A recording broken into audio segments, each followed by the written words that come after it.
పెట్టుబడుల ఆకర్షణ AP brand image పెంచడమే లక్ష్యంగా సీఎం చంద్రబాబు అడుగులు వేస్తున్నారు. ఈ క్రమంలో ఢిల్లీ పర్యటనలో ఉన్న సీఎం చంద్రబాబు ప్రధాని మోదీతో కీలక భేటీ ముగిసింది. ఈ నెల 16న జరగనున్న సూపర్ జీఎస్టీ సూపర్ సేవింగ్స్ కార్యక్రమానికి ప్రధానిని సీఎం ఆహ్వానించారు. మరోవైపు నవంబర్ 14, 15వ తేదీల్లో విశాఖపట్నంలో తలపెట్టిన సిఐఐ పార్ట్నర్షిప్ సమ్మిట్కు హాజరు కావాలని కోరారు. అదలా ఉంటే రేపు ఆంధ్రప్రదేశ్ భవిష్యత్తును మార్చే దిశగా ఒక చరిత్రాత్మక ఘట్టం ఆవిష్కరించనుంది.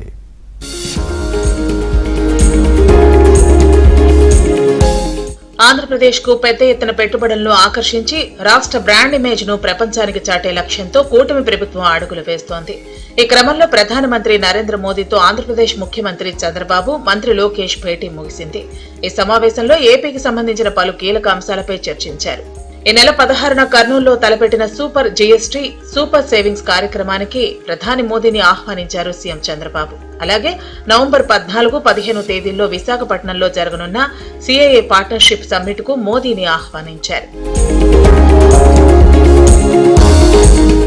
సిఐఐ భాగస్వామ్య సదస్సు నవ్యాంధ్రప్రదేశ్ లో నిర్వహించడం ఇది 4వసారి. గతంలో 2016, 2017, 2018లో 3 సార్లు విశాఖలోనే నిర్వహించారు. ఇప్పుడు విశాఖనే సదస్సుకు ఆతిథ్యం ఇవ్వనుంది. ఈసారి సిఐఐ సదస్సు technology, trust, trade, navigating the geo economic order theme తో మొత్తం 13 సెషన్లుగా జరగనుంది.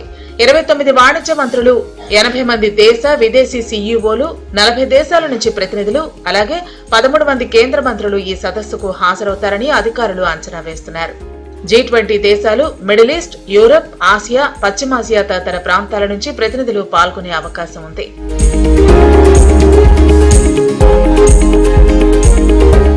అదలా ఉంటే ఆంధ్రప్రదేశ్ రాష్ట్ర పారిశ్రామిక, సాంకేతిక రంగాల భవిష్యత్తును మార్చే దిశగా ఒక చారిత్రాత్మక ఘట్టం ఆవిష్కృతం కాబోతోంది. టెక్నాలజీ దిగ్గజం గూగుల్ విశాఖపట్నంలో సుమారు $10 బిలియన్ భారీ పెట్టుబడితో గూగుల్ ఏఏ హబ్ ఏర్పాటు చేసేందుకు ముందుకొచ్చింది.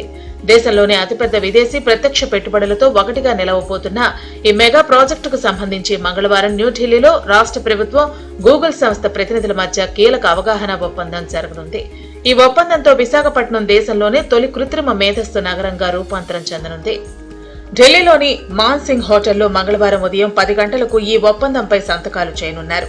ఈ కార్యక్రమానికి ముఖ్యమంత్రి చంద్రబాబు, కేంద్ర సమాచార, ప్రసార శాఖల మంత్రి అశ్విని వైష్ణవ్, కేంద్ర ఆర్థిక మంత్రి నిర్మలా సీతారామన్, రాష్ట్ర ఐటీ, ఎలక్ట్రానిక్స్ శాఖల మంత్రి నారా లోకేష్ హాజరు కానున్నారు. రాష్ట్ర ప్రభుత్వం తరపున ప్రతినిధులు, గూగుల్ ఉన్నత స్థాయి బృందం ఈ చారిత్రాత్మక ఒప్పందంపై సంతకాలు చేస్తారు. ఆంధ్రప్రదేశ్ ను ఏఏ ఆధారిత ఆవిష్కరణల్లో దేశంలోనే అగ్రగామిగా నిలపడమే ఈ ప్రాజెక్టు ప్రధాన లక్ష్యమని ప్రభుత్వ వర్గాలు తెలిపాయి.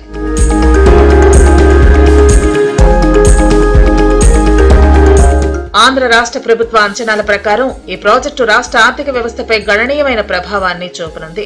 2028, 2032 మధ్య కాలంలో ఏటా సగటున 10,518 కోట్లను రాష్ట్ర జీఎస్డీపీకి చేర్చనుంది. ప్రత్యక్షంగా, పరోక్షంగా సుమారు 1,88,220 ఉద్యోగాల కల్పన జరుగుతుందని అంచనా. అంతేకాకుండా గూగుల్ క్లౌడ్ ఆధారిత ఉత్పత్తుల ద్వారా ఏటా 9,553 కోట్ల అదనపు ఆదాయం సమకూరనుంది.